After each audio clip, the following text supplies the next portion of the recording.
Kabar terupdate pembunuhan ibu dan anak di Subang. Siapa sebenarnya yang menerobos ke TKP? Terjadi silang pendapat seolah saling menyalahkan.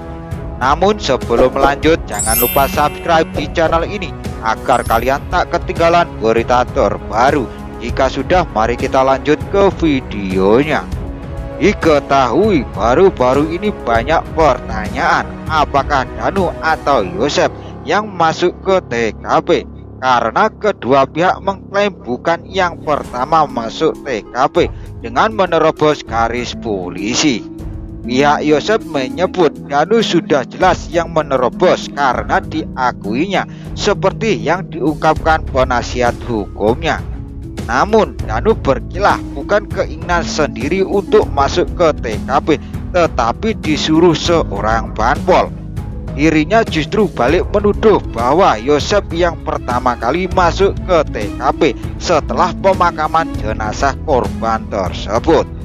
Sebenarnya saat Yosep ke rumah TKP atas panggilan polisi karena ada mobil Yaris yang masih terparkir dan seharusnya segera diamankan oleh pihak kepolisian. Bahkan saat pergi ke TKP mereka satu mobil berbarengan, yakni Yoris dan Yosep. Yoris saat itu ingin membawa mobil Yaris tersebut.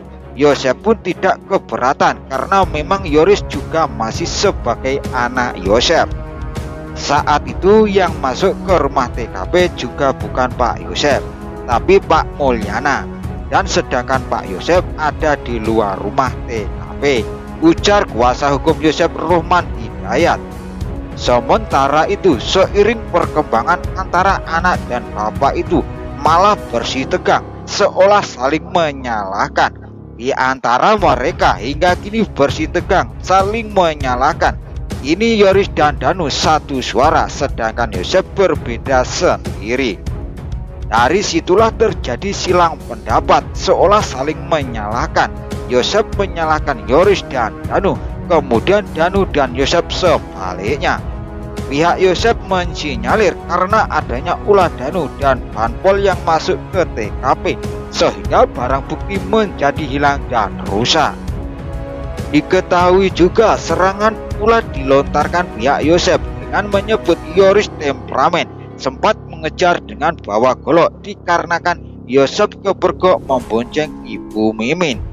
Kemudian Yosep juga menyebut Yoris selaku ketua yayasan tidak bertanggung jawab sehingga Yayasan Bina Prestasi Nasional milik Yosep terbengkalai. Bahkan Yosep segera akan mencarikan penggantinya.